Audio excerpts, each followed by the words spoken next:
the Bike and Paddle Show.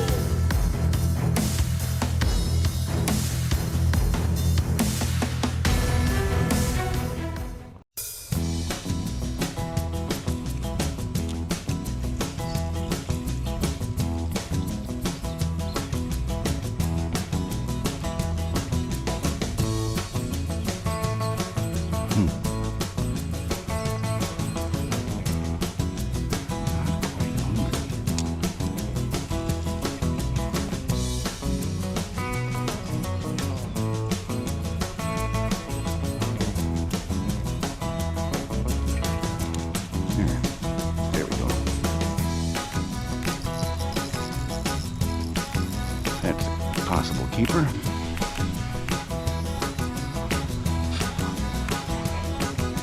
Oh yeah. I can get him up here. Shit. Damn it.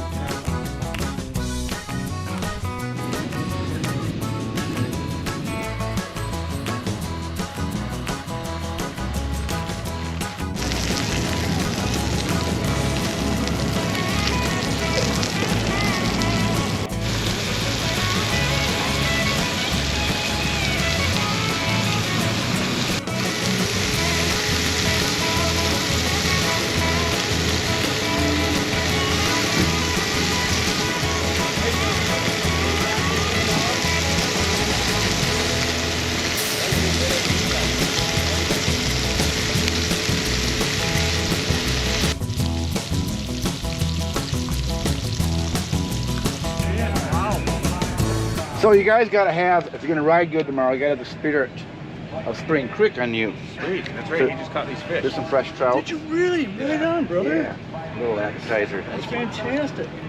Are you ride tomorrow? Yep. Sweet. What? I'll be riding the plus 60. That's awesome. It's an awful small bike. I was back here on Memorial Day weekend. Okay. My grandson was riding, my two sons were riding, and I was riding. So we had 3 generations on the track. And Wow, that trout is good. I was doing okay, but you know, then you got family, and I'm like, all right. I just barely made A class in 30 plus. So I'm like, that was my goal. Well, did you used to race District 23? Yeah. Yeah, I did too, years ago. And when I didn't start till I was 27. But man, it was like, and of course by that time it's like all the partying you done. It's like around here I'm like, where are the experts at? Please lap me. I only want to go 4 laps. No, this track is badass. That was really tasty, thank you so much. Yeah. Excellent. My sons used to go fishing with Jeremy, and not Alex so much. Jeremy's little sister too, a twin sister. Most people don't know he has a twin sister. They go down here fishing, come back with all these trout, we'd flay them out. We'd have 10, 12 kids sitting at the table, we'd cook up all the trout that we caught. It's awesome. And then Casey would lose a shoe every time. He'd come back with one freaking shoe on his foot. Where's the other shoe? I don't know. No, how do you lose a shoe? Yeah, a long time ago too. I was fishing, and it's like I'd been to whitewater and stuff, and I never saw a trout bigger than these, you know. And about 7 o'clock, I caught this monster. I mean, when it flipped, I thought it was a northern. I'm like, what the fuck is this? And my line snarled up, so I had to like cut it, hold on to the trout with my left hand, break the stuff, retie it, pull that thing in. When I got the thing in, I hollered like Arnold Schwarzenegger in Predator. I thought I had a state record. I was so damn happy, and no one gave a shit. That's cool, man. What was your name? I don't think we... Yep, I'm Jay. Jay, I'm Scott. Jesse. Jesse Scott. Brian Fisher. Brian Fisher. Yep. Heard that name. I used to race the 23 all the time. Right. My son Casey, he'll be here. He's gonna race tomorrow. He's a doctor now. I told him when he lined up next to Ryan Dungey, which he did, I said, don't get caught up in it. You're never gonna be a pro because I can't afford it. So I sent him to med school. And he became a surgeon. So, really proud of him. Pretty cool. But going across is, you know, taught those kids so many things, you know, mechanics, responsibility, how to be a good winner and how to be a good loser. Yep. You know, it's done all that. Yeah, the don't give up. When you go sailing off your bike, and I call it the hand of God. When he comes down and whacks you down, and you think you're gasping for air and you can't do anything. Yeah. But then you get the strength to get up. You feel like the strongest son of a bitch in the world. Yeah, kids. I mean, I hate the kids that get hurt, but it's like. But the amateur racing here is phenomenal.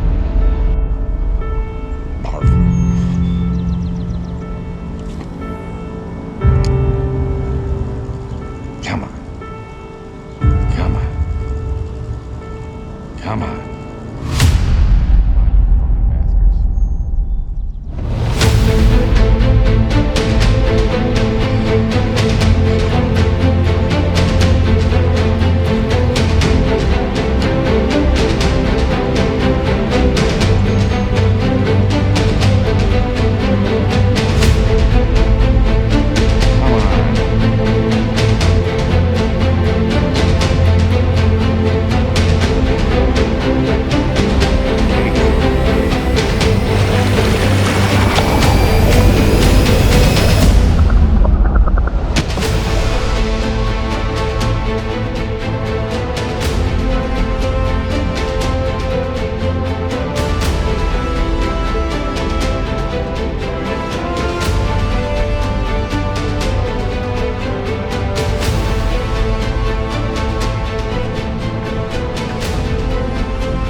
out.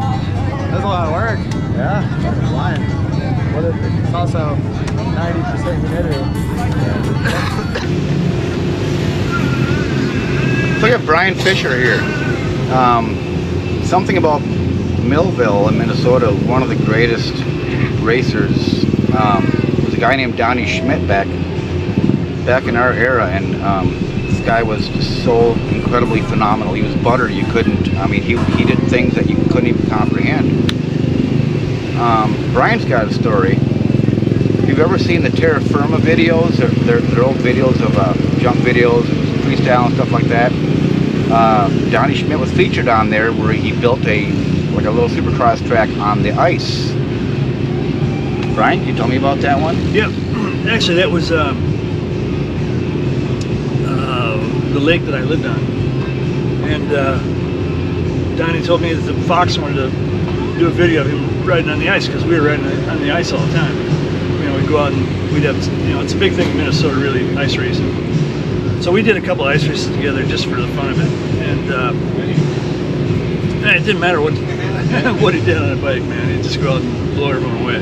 Guys that had thousands and thousands of dollars and hours and hours and hours of time in their bikes, and they were so proud of how amazing they were. And he'd go out there on a stock 125 and blow them away, and these guys were so mad. Well, I saw my Elko where he would let the entire field take off to the first corner, and then he'd take off, and at the end of the 5 laps, he would be 33 seconds ahead of everybody. Yeah, It was insane. that was him training.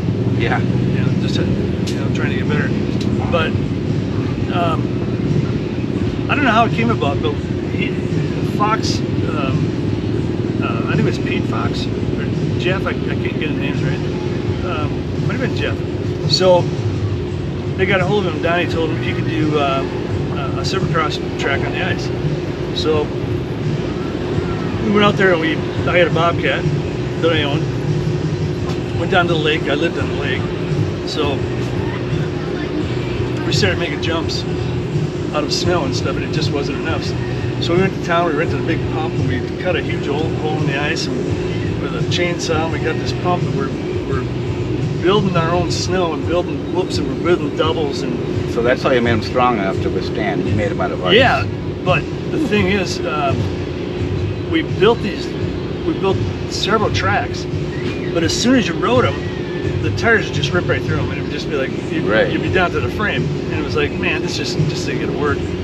So we went back to the drawing board, and we built these things up again. We sprayed down the snow and the ice until it froze, and then we put sheets of plywood down, put down about another 4 or 6 inches of snow and ice, and let it freeze, and we knew it was gonna be a one-take thing.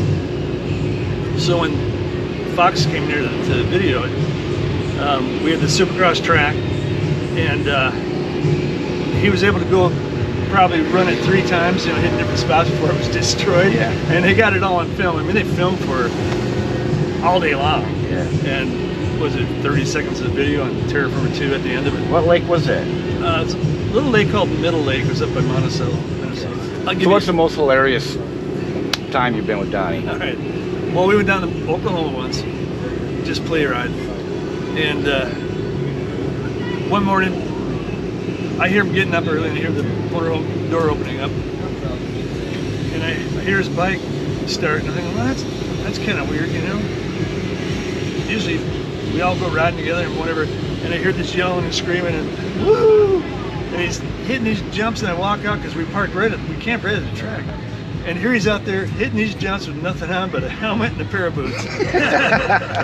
Buck ass naked. Oh my God. And he said, man, I always wanted to do this. You don't want to case your nuts in a situation like that. Kidding. Jeez, Oh. Louise. What a nut. He loved having fun. Oh, heck yeah, that's so fun.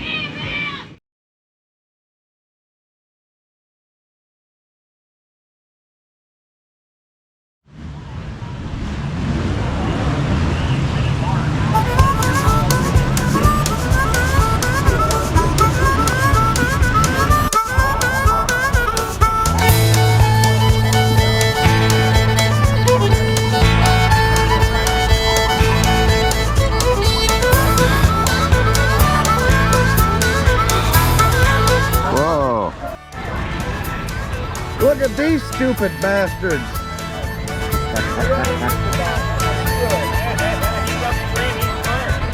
I'm probably gonna sleep through the motos right here.